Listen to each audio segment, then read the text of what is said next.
ಎಲ್ರಿಗೂ ನಮಸ್ಕಾರ. ನಾವಿವಾಗ ಮಾಡ್ತಿರೋದು ಹೆಸರು ಕಾಳು ಕಟ್ಟಿರತ್ತಲ್ವಾ, ಆ ಕಟ್ಟಿನಿಂದ ಸಾರು ಹೆಂಗ್ ಮಾಡೋದು ಅಂತ. ಇದು ಆಲ್ಮೋಸ್ಟ್ ರಸಂ ತರನೇ ಬರುತ್ತೆ, ಟೇಸ್ಟು ತುಂಬಾ ಚೆನ್ನಾಗಿರುತ್ತೆ.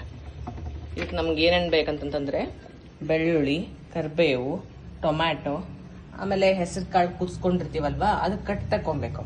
ಆಮೇಲೆ ಖಾರದ ಪುಡಿ, ಅರಿಶಿನ ಪುಡಿ, ಧನಿಯಾ ಪೌಡರು, ಗರಂ ಮಸಾಲ, ಆಮೇಲೆ ಜೀರಾ ಪೌಡ್ರು. ಬೇಕಂದ್ರೆ ಸ್ವಲ್ಪ ಸಾಂಬಾರ್ ಪೌಡ್ರನ್ನು ಹಾಕೊಬಹುದು.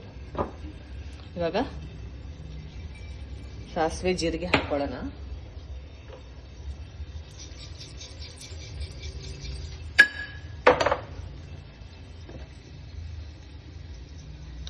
ಸ್ವಲ್ಪ ಬೇಲಿ.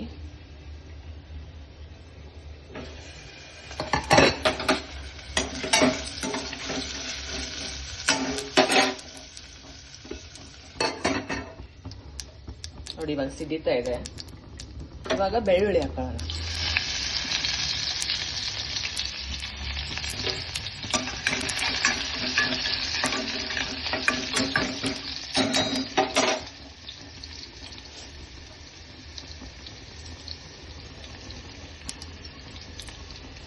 ಕರಿಬೇವು ಹಾಕೋಣ.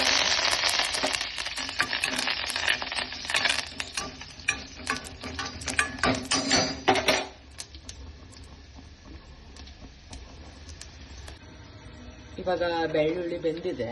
ಸೊ ಇವಾಗ ಏನ್ ಮಾಡೋಣ, ಟೊಮ್ಯಾಟೊ ಹಾಕೋಣ. ಅದಕ್ಕೆ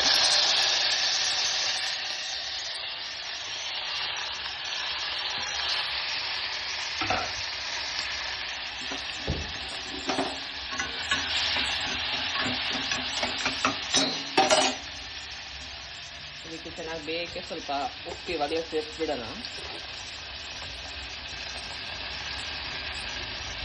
ಒಂದು ಸ್ವಲ್ಪ ಸಕ್ಕರೆ ಹಾಕೋಣ, ಸ್ವಲ್ಪ ರುಚಿಗಳು ಜಾಸ್ತಿ ಇಲ್ಲ.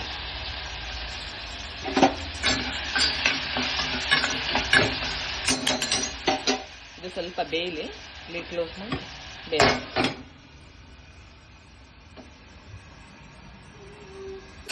ಇವಾಗ ನೋಡಿ ಟೊಮೆಟೊ ಎಲ್ಲ ಬೆಂದಿದೆ.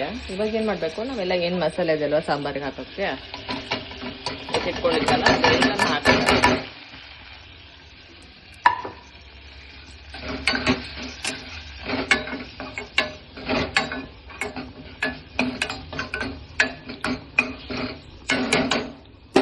ಒಂದು 20 ಸೆಕೆಂಡ್ಸ್ ಬಿಡೋಣ.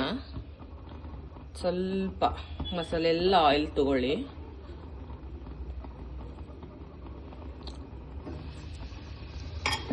ಈ ಥರ ಆಗುತ್ತೆ. ಅದಾದ್ಮೇಲೆ ನಾವೇನು ಹೆಸರು ಕಾಳು ಬೇಯಿಸ್ಕೊಂಡಿರ್ತೀವಲ್ವ ಕಟ್ಟು, ಆಮೇಲೆ ಸ್ವಲ್ಪ ಅದು ಹೆಸರು ಕಾಳನ್ನ ಸ್ಮ್ಯಾಶ್ ಮಾಡ್ಕೊಬೇಕು.